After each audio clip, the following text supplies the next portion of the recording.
I'm Peter Gianetti of Homepage News in the International Housewares Association. And welcome to the latest installment of the IHA's webinar series, providing updates to help the industry navigate tariff developments with a bit more clarity. We last met in the spring after weeks of steady new tariff announcements and developments. And the summer was a period during which the home and housewares industry and their customers pulled together back half plans, given the information, inventory, pricing factors, mitigation strategies, and more at their disposal.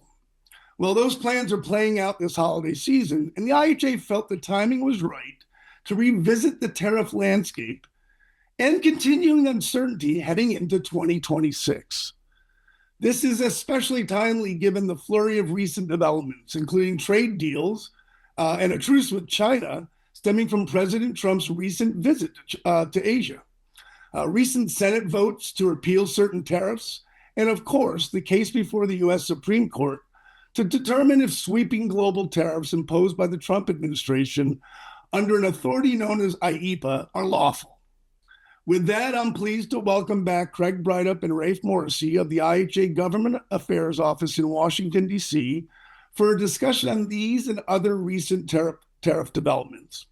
We'll leave some time for questions before we end today's session. You can submit those questions using the Q&A function at the bottom of your Zoom window. Today's session will be recorded and shared with attendees soon.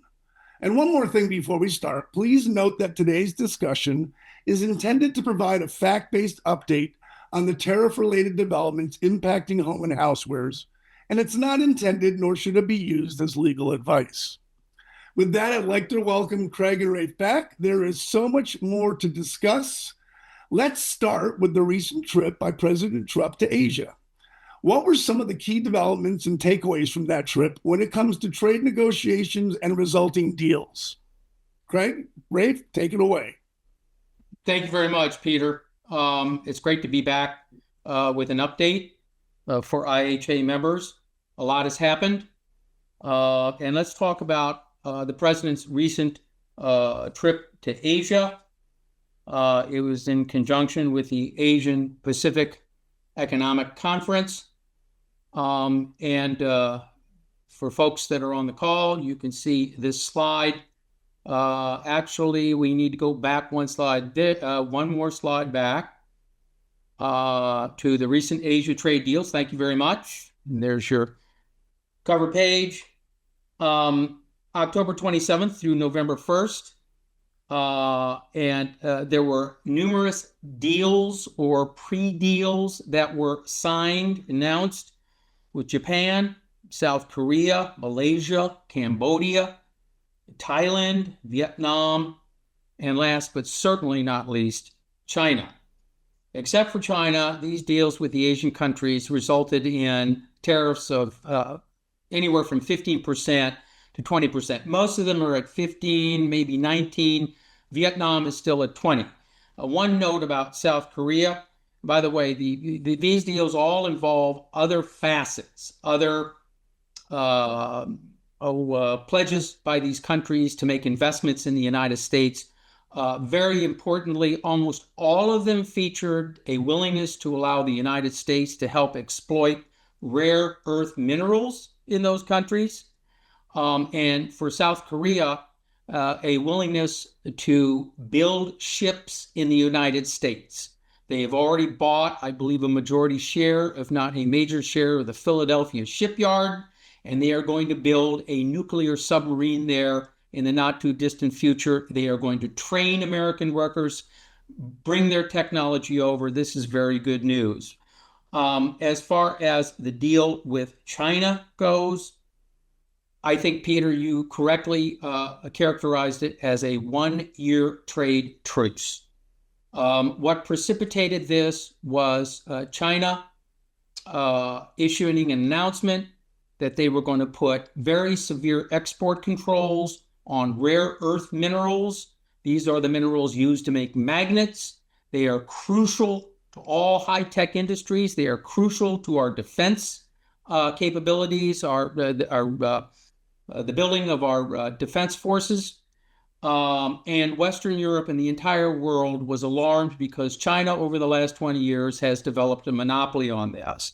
In retaliation, President Trump threatened an additional 100% tariffs. I think both sides realized it was in their interest to stand down. And so what resulted from this is China delaying export controls on rare earth minerals and magnets. The U.S., in return, no more 100% additional tariffs on Chinese imports. China has agreed to buy 12 million metric tons of our soybeans and then 25 million metric tons of soybeans annually in the next 3 years.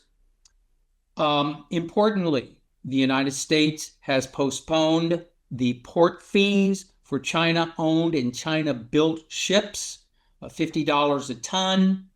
For that, China agrees to postpone retaliatory port fees on vessels that have substantial American investors. And then finally, the U.S. agreed, President Trump, to lower the fentanyl tariffs, which had been at 20%, down to 10%. So we have seen a lowering, incrementally, but a lowering of the cumulative amount of tariffs by 10%. I think the key here is China fulfilling its pledge. Rafe, I know you alerted us to the fact that the U.S. Department of Agriculture, so far, the report card isn't very good in terms of them moving quickly to buy these soybeans. Hopefully, they get on the stick. It's not going to be in anybody's interest if they drag their feet on that. But right now, just to sum up my explanation of what happened over there, the administration, I think, understood that we needed to develop, at least have a period of more certainty, particularly with regard to China.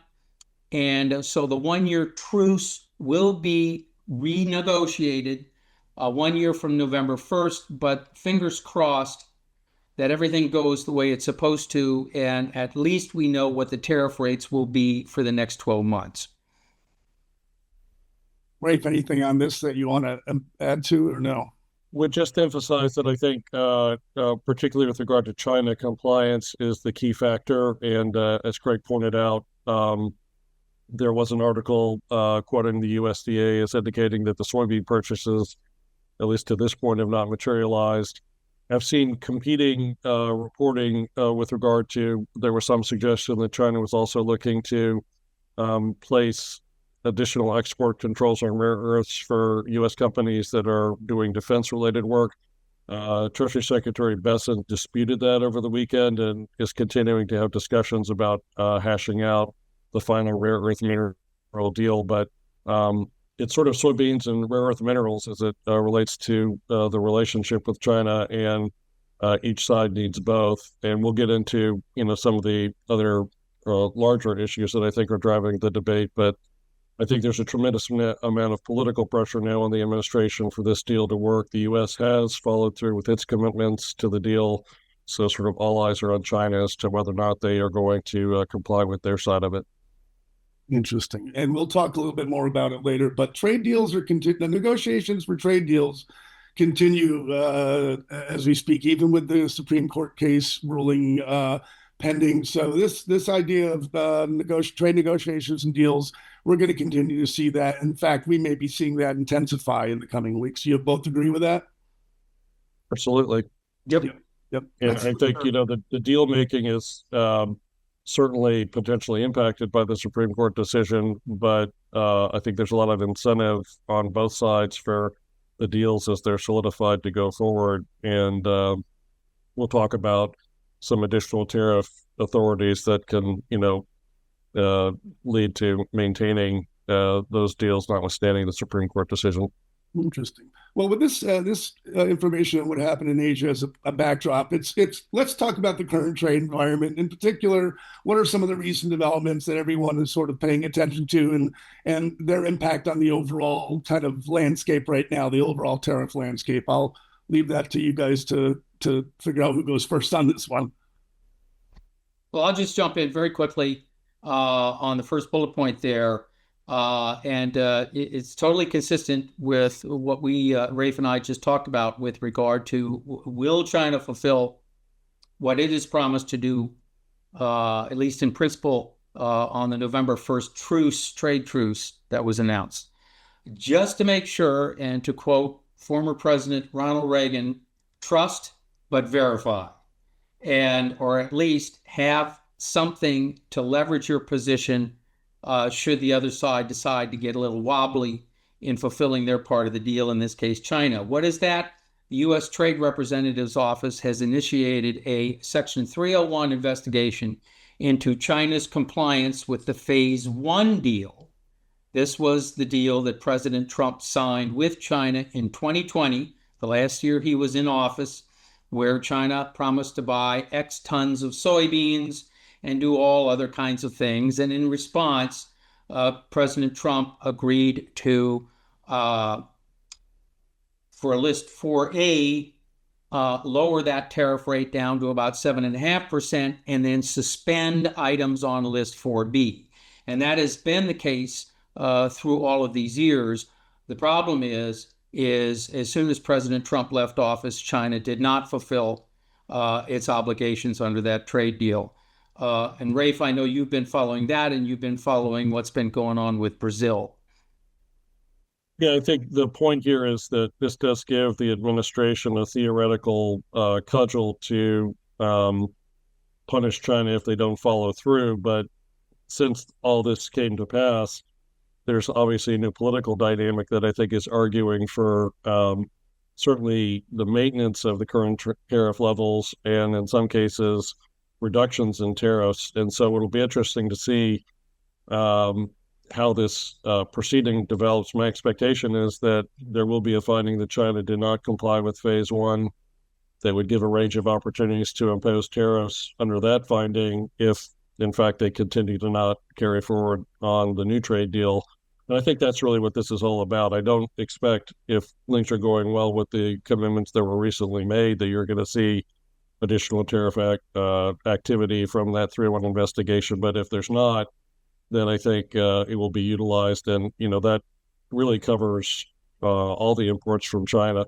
The other thing I would also point out is that, we're really talking about the fentanyl and the reciprocal tariffs as it relates to China in all of this. The 301 and 232 tariffs that have been put in place are not affected by these negotiations. So there's still a considerable amount of tariff liability that's imposed on China that I would hope, if things go well, could lead to further reductions. I did hear some discussion when shortly after the meeting between Presidents Xi and Trump that they might even further reduce the fentanyl tariff to eliminate that entirely.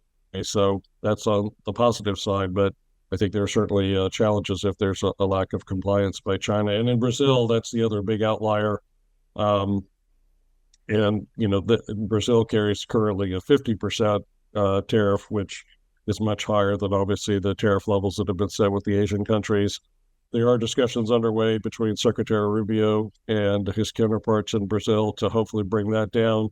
And we've seen recently efforts to reduce tariff liabilities on certain commodities coming out of South America, coffee, bananas, et cetera, that I think are a reflection of this political pressure now that's on the administration to, if not roll back tariffs entirely, certainly find ways to mitigate the impact on consumers, which I think is a positive force, assuming that the political dynamics between all these countries stay stable. Yeah, we'll talk a little bit about that in this particular discussion in terms of some of the rollback thoughts. What are some of the new tariffs that people need to be just aware of right now? Well, you see the bullet point here. It kind of came and went quickly, but the administration did put new 10% tariffs on timber and lumber imports. I think what grabbed the headlines was the 25% on kitchen cabinets and furniture, effective October 14th, and then a new 25% tariff on the imports of heavy trucks, effective the 1st of this month. With everything else going on, it kind of came and went, as I said. Haven't heard a lot of howls about it. Probably people in the timber and who use a lot of timber and lumber are experiencing some pain right now. But I think what did grab the headlines is the third bullet point there. Craig, I want to interject something. I have a question. What authority were those tariffs on timber, lumber, kitchen cabinets, and furniture imposed under? Just to be clear. If I'm not mistaken, I believe Section 232. Okay, right. 232 is, and thanks for the question. 232 is not surprisingly associated with steel, aluminum, copper, but it does apply to other commodities. Right. And of course, it can be a little awkward because it tends to apply to sectors. Right. But there have been ongoing investigations at the Department of Commerce. This comes out of the Commerce Department on a broad range of other industries. And I think this is one of the first indications of what might be coming. Right. And just a note, we can't get into all of the various categories and products that are affected by tariffs and under what code they fall today. The IHA has a tariff resources page at its website, housewares.org. And on that page, there are some resources that have up-to-date references on the types of tariffs, under what authority they're imposed, and how to find out. There are places to go where you can input your codes and find out if your products are affected. I know in our industry, the kitchen cabinet and furniture tariff had some confusion with it as to what products within sort of the storage and organization realm may fall into this. So we can't get into all that today, but use that tariff resources page at housewares.org. That can help you get some of the answers you're looking for. Anyway, Craig, back to bullet point 3 there. Yeah, and thanks for bringing that up, Peter, because just about everything that's being covered here, much of it is on the tariff resources page. The government affairs blog recaptures a lot of this and has links to some of the presidential actions. And that includes the September 5th presidential action, adding more IEEPA tariff exemptions. Now, this is when word of this came out, and the Wall Street Journal did a fairly lengthy piece saying something to the effect of White House slowly tiptoeing away from tariffs. It raised hopes that it might apply to a lot of the products that IHA members may be sourcing from China.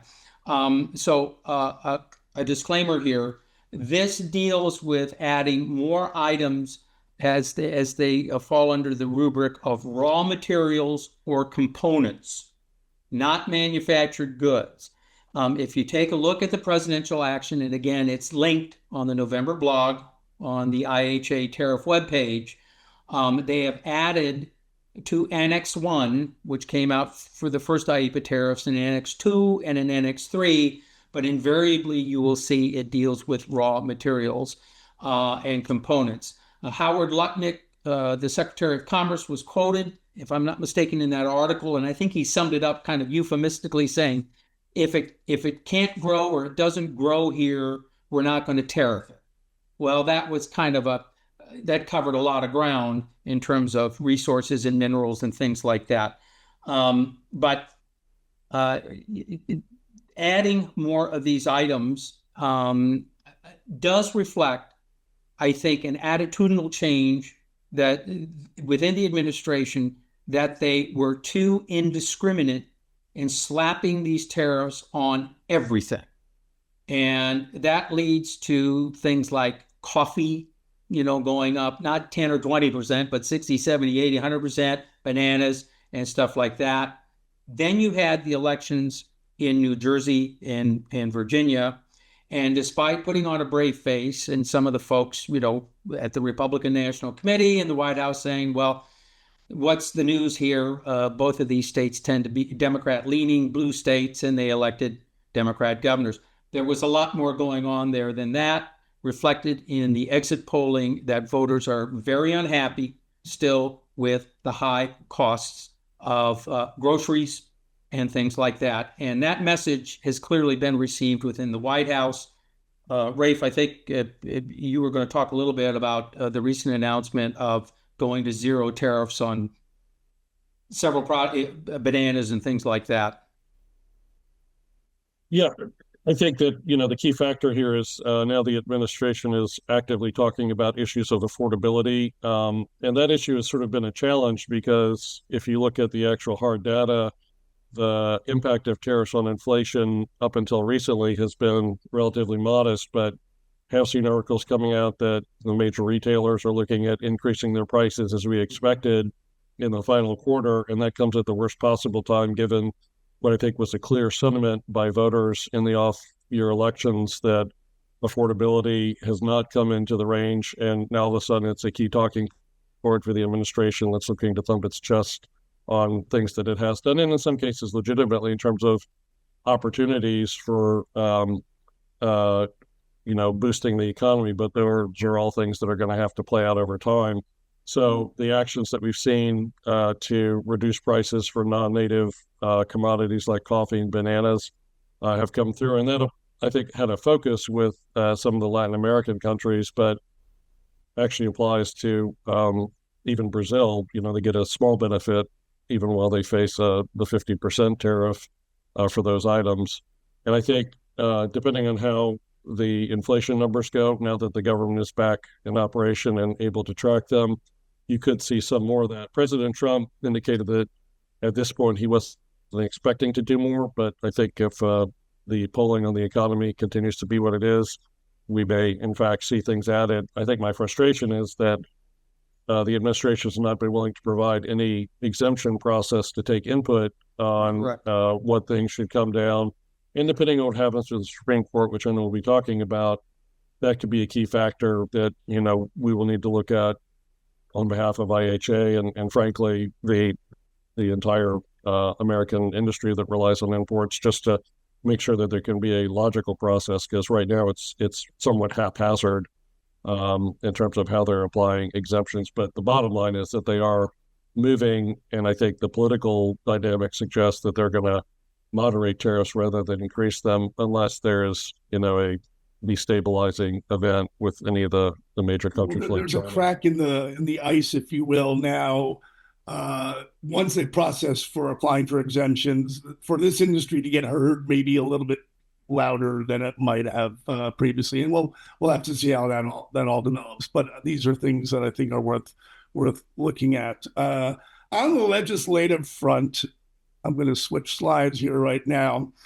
What can you share about the recent votes in the Senate on resolutions to repeal tariffs from certain countries, as well as the broader IEEPA baseline tariffs? And more importantly, what does this mean, and what's next after these votes? Give us a little rundown on what happened recently. Well, very, very quickly, the Senate here in the last couple of weeks voted to repeal, I think essentially repeal the broad sweep of IEEPA tariffs. This was a resolution. There were three. Let me be more specific on this. Three. One was to repeal the IEEPA tariffs on Brazil, another on Canada, and that might have even gone a little bit beyond that.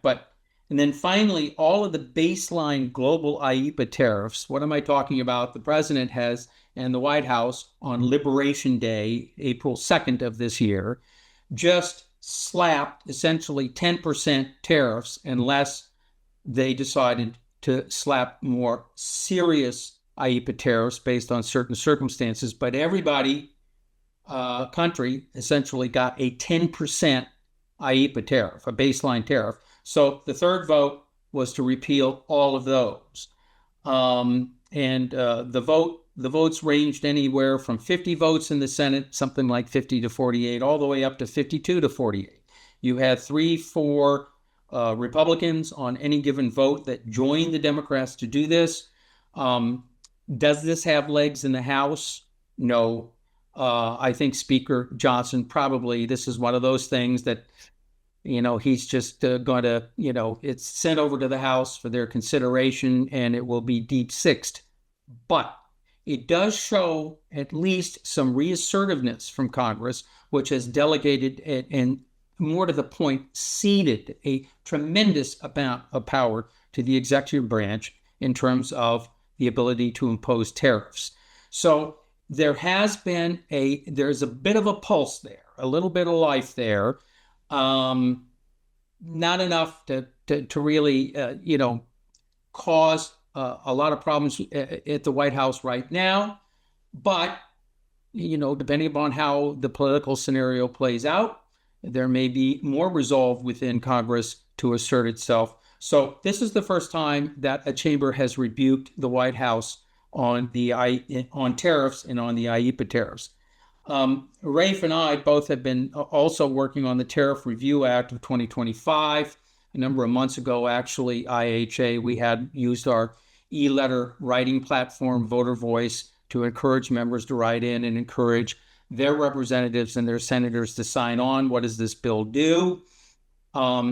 It would give Congress a 60-day time limit, 60 days from the announcement by the White House of any kind of tariffs.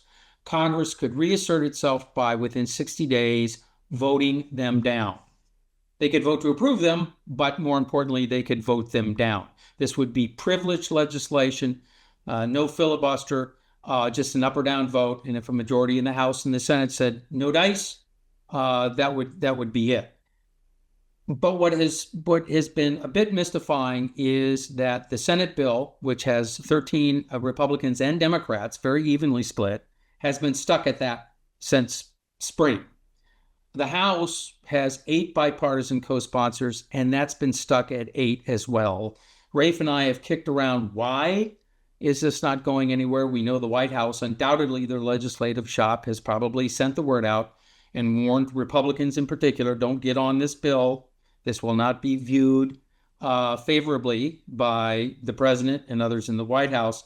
But there's probably some other things going on here, but it really seems as if both of these bills, and they have very good lead sponsors, very well-regarded senators in the Senate and in the House, they're just stalled out. Rafe, what do you think? Well, I guess I keep thinking about the line from Macbeth. It's a tale told by an idiot full of saddening fury and signifying nothing, because I think that as you look at these tariff denial votes, on one level they're meaningful, but I continue to be disappointed at the lack of support. I mean, the Republicans are understandable to the extent that they're being supportive of the administration, but I can't see any reason why there wouldn't be nearly all the Democratic caucus on the Tariff Review Act votes. And that's really the opportunity to do something meaningful. I think Congress has also been certainly displaying itself being of two minds. We are seeing recent articles about the potential to advance legislation that would apply sanctions on Russia and secondary sanctions on major countries that are purchasing energy from Russia, including China, Brazil, a lot of the key trade partners that we've just been talking about. And that, as drafted, would require mandatory 500% tariffs. Now, the president has indicated that he would be supportive of that legislation advancing if he retains the discretion on whether to apply tariffs. But, again, you have this dynamic where, on the one hand, Congress is acting to restrain tariffs. On the other hand, they're not taking advantage of clear opportunities to do it in a way that would make it stick, and also entertaining legislation that could raise additional tariff threats. And I think it's, there's the adage that, bankers will be happy to lend you money when you don't need it. I think legislators are happy to support legislation when it doesn't really bind anything. And so we continue to look at the opportunity for the rubber to meet the road as it relates to the Tariff Review Act, and also be interested to see, based on what the Supreme Court does, whether or not that creates some more energy on the Hill to dig into the Tariff Review Act legislation, or frankly, some additional tweaks that may be needed coming out of the Supreme Court decisions, which we'll talk about here shortly.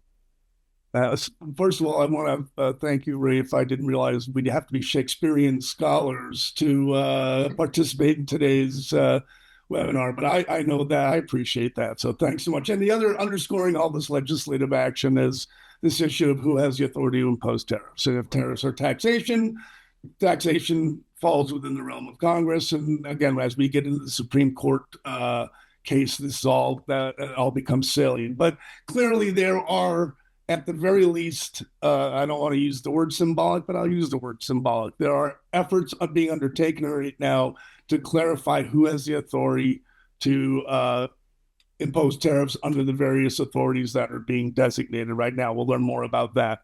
Let's move on to the Supreme Court case. This slide covers some of the details you'll be talking about. I think we need to start, though, with a recap of how we got to where we are. Where is the case right now? There was a hearing a week or so ago where the Trump administration and the lawyers representing the plaintiffs here had their chance to get before the court. What was the, where are we? How did we get here? Kind of give us a recap of what the lower court rulings were and what was presented to the court. And then we'll talk a little bit about next steps after that. I'll leave Sure. whoever wants to go. Sure. Just a little brief history. How did we get where we are now?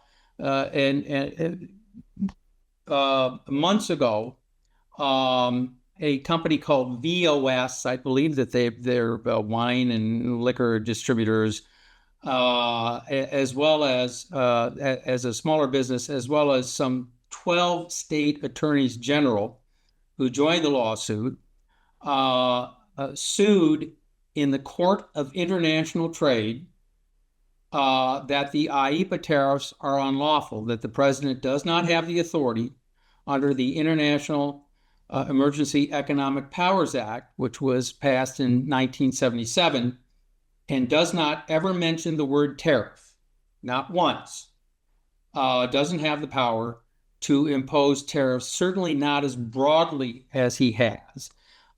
This lawsuit also was joined by the U.S. Chamber of Commerce and the Consumer Technology Association as well has gotten in on this.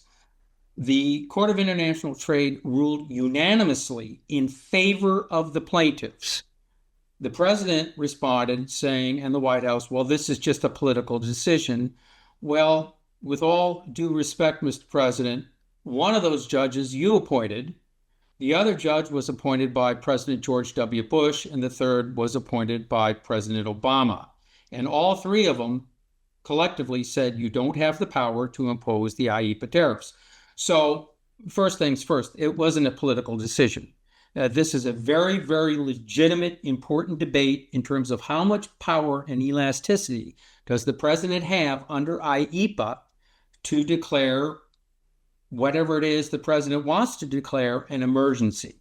In this case, the administration is hanging their hat on the fact that a persistent U.S. trade deficit constitutes an emergency, to which many legal scholars have kind of looked and scratched their heads and said, we've had a trade deficit for 40 years. Since when is this now an emergency?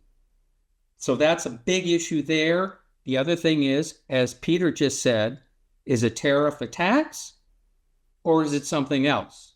And if it's a tax, the Constitution is very clear. Taxes can only be imposed starting with legislation, not just in Congress, but in the U.S. House of Representatives. So a couple of big issues at play here. The administration immediately appealed and then asked that while they were appealing, that the tariffs not be shut off.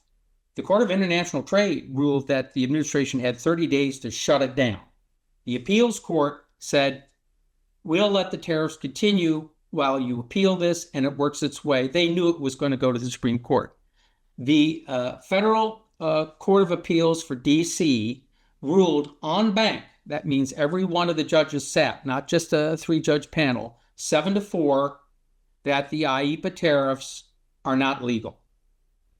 The administration then asked the U.S. Supreme Court to expedite the case, which the Supreme Court, of course, if they're going to defer to anybody or at least accede to that request, it is going to be the President of the United States. They agreed to fast track it. They heard the case on November 5th. Just to give you a lay of the land, most court watchers agree that right now what we have are, of the 9 judges, we have 3 judges who are opposed to the tariffs, opposed to the administration's position. Those are Kagan, Sotomayor, and Jackson. We have 3 judges who are inclined to support the administration, that the president has the power under IEEPA to do what he's doing with the tariffs. Those are Kavanaugh, Alito, and Thomas. And then we have the three right now that are in play: Chief Justice Roberts, Justice Gorsuch, and Justice Amy Coney Barrett. And as the head of the U.S. Chamber's National Litigation Center said in a recent presentation, those are the only three judges that matter in this case, because depending upon how they come down is how this case is going to be decided one way or the other. Rafe and I have been kicking around when we might get a decision. The thinking here is because of the issues involved. This is a huge case. The constitutional implications are very large. They transcend just tariffs. This is the Supreme Court telling the executive branch, in a rare instance, how much power they have on this bill. Right now, a lot of court watchers think that Roberts might be inclined to rule against the administration based on the major questions doctrine, i.e., this is something that should be decided by Congress, and they weren't specific enough. And so, you took liberties that you shouldn't have. Gorsuch, he asked the question, if President Trump can decide that persistent trade deficits are a national emergency, couldn't another president impose tariffs based on the fact that other countries aren't adhering to that president's belief that climate change is a national emergency? And then Amy Coney Barrett probably had the quote of the entire hearing when she said to the government's lead lawyer, the solicitor, wouldn't refunding tariffs be a big mess? And I thought that was really kind of remarkable because she did understand what might happen there. We don't want to wander into that too much, but the fact of the matter is it showed that she was thinking ahead about the possibility of that becoming an issue. That may have been a tell on how she feels in terms of inclined probably to rule against the president, but she's a wild card. So, Peter, back to the timing, though, Craig. Earliest, by your estimate, would be when? Earliest, December, probably towards the tail end of December, maybe just before the holidays. I know that. Thoughts on when how late it could go, or you think it'll be wrapped up by January? I think January is more likely, just given the difficult issues that have to be addressed here. And there are some thinking that Gorsuch, based on the questions he asked, is going to write his own opinion to go along with the majority opinion. Right. Let's take a look at some scenarios. Let's take a look at the scenario of the Supreme Court upholding the lower court, the International Trade Court ruling that the IEEPA tariffs are unlawful.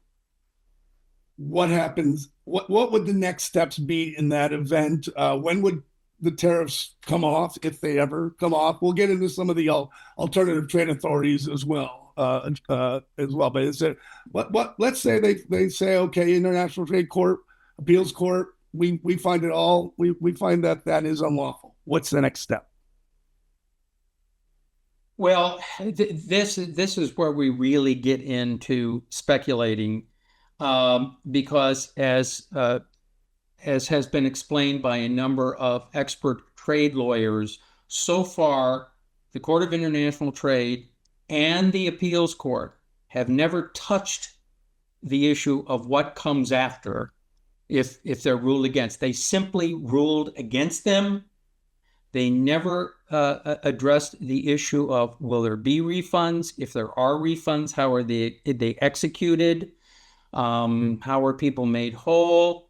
How much time? There are those that believe that if the Supreme Court rules against the IEEPA tariffs, they may remand the case back to the Court of International Trade and say, okay, we're validating your ruling. Now you need to hold hearings. You need to go through a process, maybe a rulemaking process, to try and figure out how refunds could be made. That's kind of where we are. Before we talk about the middle ground, let's take a look at the other kind of extreme scenario that the Supreme Court reverses the lower court ruling and rules that the administration does have the authority under IEEPA to impose these tariffs. What doors does that open up in terms of what would happen next? Rafe, any thoughts on that? Well, I think in that event, it sort of preserves the status quo that we're in now and certainly strengthens the administration's hand. Having noted that there's now a growing amount of political pressure to moderate tariffs, it would leave the administration in control. The thing that I'm looking out for is I don't think that there will be anything in the ruling in that event that would require an exemptions process. And so I think that's an area where if the tariffs are sustained, IHA members and the industries that are relying on imports across the board are going to need to work with Congress to try to impose an exemption process for IEEPA tariffs, because they will be a permanent fixture at that point. So the Supreme Court would be unlikely to insist, or does not necessarily have the authority to insist that an exemption process be implemented. Yes or no? I think they have the ability to suggest it, but I didn't hear anything in the arguments that indicated to me that they are contemplating that at this point. So that's why it's sort of an unspoken or unaddressed aspect of this. And from direct engagement with the administration, they've made it clear that there is no exemption process for IEEPA tariffs. That is their policy. So that's why I think it's going to require an additional step to try to get one going. And I think, part of it has been on the basis that there's all this uncertainty about whether or not they'll be maintained. If they are maintained permanently, every other tariff regime has a formal exemption process where parties can be heard, and hard to see how it would not be appropriate in this case. It's just, I think we're going to have to go out and fight for it. Is there an option where the Supreme Court sort of splits the atom, if you will, and maybe the ruling kind of encompasses upholding part of the lower court order and make some other variations or differences along the way? Yeah, I mean, I think there's a couple of variations. One, they could determine that the fentanyl emergency is closer to, I think, what was contemplated by the IEEPA statute, rather than the emergency declared on the basis of persistent trade deficits. So they could maintain the fentanyl tariffs but deny the reciprocal tariffs. I think it's also possible that the relief could be limited to just the parties that brought the proceeding rather than everyone. So there's a couple variations of that. And, I think if IEEPA is held up in any fashion, that doesn't really change the dynamics very beneficially for those impacted by the tariffs, because that will leave the administration with the ability to set a new level for fentanyl. And, I think also raise the prospect of additional litigation. So it's certainly something that we are looking out for as a potential outcome here.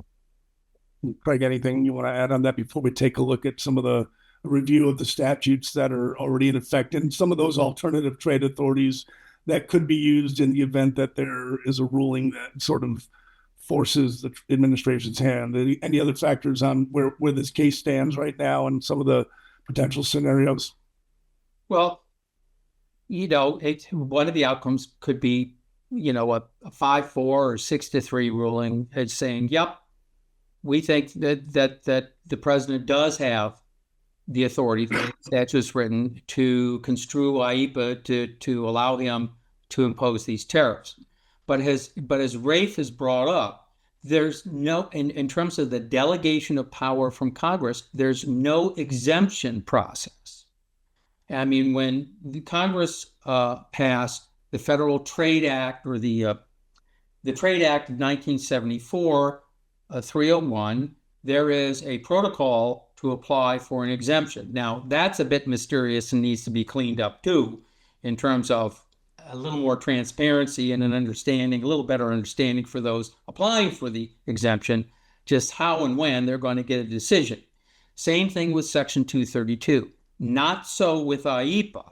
So if they do rule in favor of it, I do think they're going to have to address the exemption issue. I think Rafe has very prescient in bringing that up. But I would also point out that the administration is saying that persistent trade deficits have so degraded our economy and our manufacturing base that we are now at the precipice of an emergency of the magnitude so large that the president must resort to tariffs to try and bring back manufacturing, etc. Well, one of the problems with that argument is that during Liberation Day, Switzerland was included. I believe their tariff rate was 39%. We have a trade surplus with Switzerland, not a trade deficit with Switzerland. So this gets to the whole idea of so broadly applying them. Peter, you alluded to the fact that it might be kind of a split decision. So you can see the different factors here, how they may be taken into account by the court.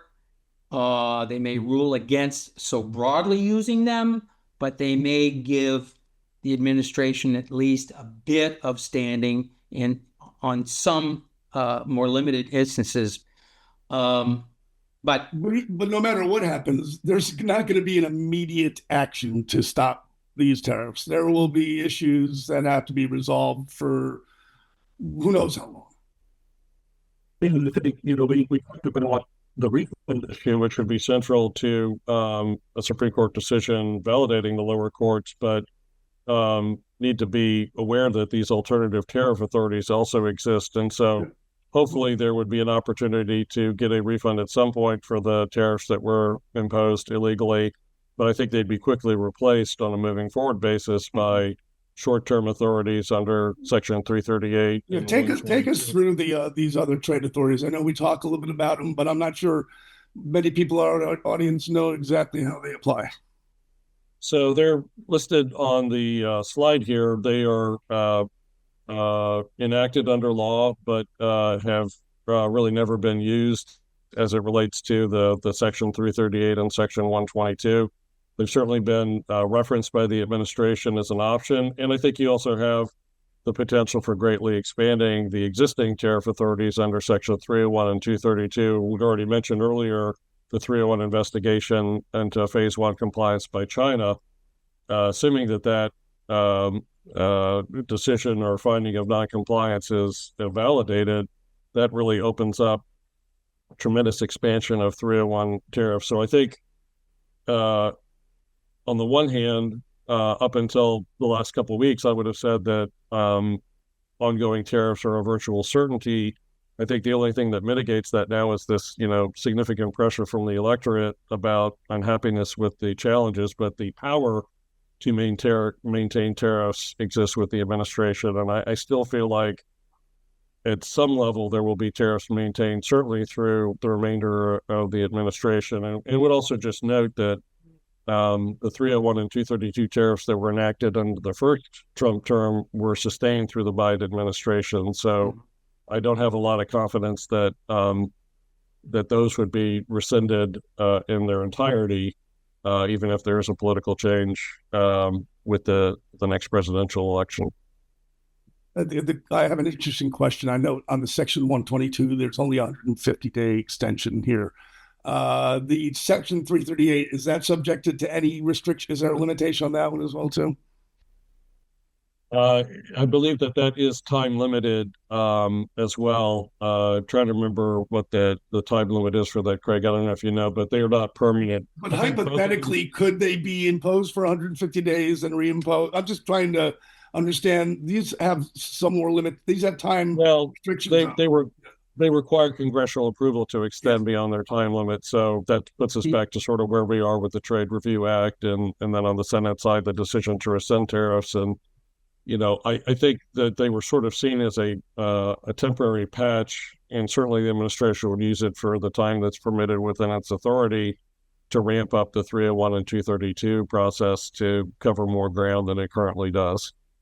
Let me just throw in a quick comment about 338. 122 is reasonably well defined. I think it's an open question whether Congress has to ratify the Tariff Act of 1930, Section 338. Most historians believe it's actually never been used. And if it has once, it's never been challenged, but I don't think it's ever been used. It's just kind of lying there to be used. Why have previous administrations and why has this administration not used it? The Tariff Act of 1930 has another name, Smoot-Hawley. And for those who follow history, Smoot-Hawley was enacted right leading up just before the Great Depression. So there's a bit of a stigma there to using any part of that law. Nonetheless, this is an option for the White House if they wanted to use it. I think Section 122, and I've heard others that suggest that maybe the White House, while they're figuring out what to do, may hop on that vehicle, that bandwagon there, gives them 150 days.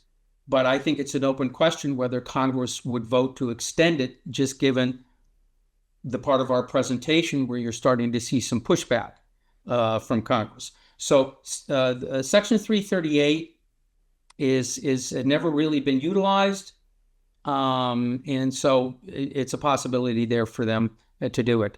But with regard to, if the IEEPA tariffs are overturned, refunds, the whole process. I mean, the administration is going to clearly want to buy some time, maybe using one of those alternative tariffs. And as Rafe has pointed out, while all of this is going on, the White House has been racing to do investigations under 301 and 232 to find a home, I think, for some of these tariffs if they end up losing it in SCOTUS. We're gonna try to wrap up in about 10 minutes here. We've got a few questions, but before we get to those questions, Craig, Ray, thanks a lot. Any other kind of points that maybe I didn't get to with you today? We covered a lot of ground. I'd like to think that we're helping bring some clarity to a very foggy situation, and I know that one topic often begets some uncertainty going forward. But anything else going on that everyone should sort of be paying attention to right now?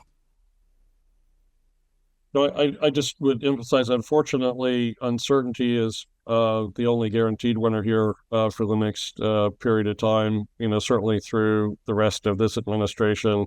I am encouraged by the dynamics that are pushing the administration to pull back on its own. And, I think that will continue and look closely at the impact of inflation through this next quarter period, because it does seem like that's beginning to tick up. And I think that will be a major factor. I previously said that the only thing I'd seen that it actually impacted the administration's tariff policy in a favorable way was the market. And when there were huge dips, you saw them pretty quickly respond. This new dynamic with regard to consumer attitudes and the affordability issue is really, I think, starting to allow them to paint themselves into a corner. But I am always on the lookout for, will China follow through with its commitments? And if they do, and the geopolitical situation stays stable, and I think that augurs well for at least not seeing things unravel any further. It leads me to have a little more optimism that, notwithstanding these additional tariff authorities in the wake of a Supreme Court decision, now maybe I think the administration says, well, gee, there's nothing we could do. The Supreme Court has spoken, and will eliminate, because it still maintains pretty significant tariff liabilities for Section 331 and 232. So that's my glass half full thought, and I will leave it there. And on the issue of China, one of our questions, and just maybe for clarification, I think it's worth addressing. One of our attendees asked, doesn't this latest agreement with China essentially take us back to where we were before Trump started his tariff campaign? And by that, I presume his most recent is Trump 2.0 tariff campaign. I'm not sure that that's true, but you can help clarify there. Well, I'm not sure I understand what the clock is. Obviously, the fentanyl and the reciprocal tariffs are new. They did not, predate or come from the first Trump administration. Right. So I don't think it fully rolls the clock back, but it certainly moves in a direction that puts the situation with China much more comparable to at least at the federal reciprocal level, what we're seeing with the rest of the world.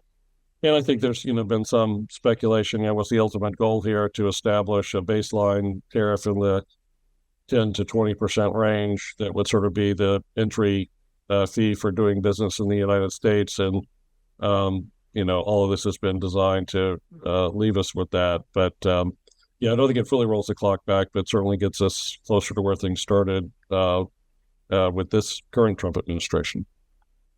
We didn't discuss India today. Is there any news on what's happening with India right now? There's been a full-time discussion to reduce the tariff liabilities because they were the other outlier. All the reporting I'm seeing is that the discussions have been favorable. There hasn't been a major dust-up, and I know there was a lot of work invested by the administration to try to reach a good outcome there. I'm on the lookout for that. I'm also on the lookout for an agreement with Brazil as sort of two other shoes to drop that would sort of eliminate the major tariff outliers. To that end, do you expect any other resolutions in Senate right now to repeal additional tariffs like we've seen with Brazil and Canada and the baseline IEPAs?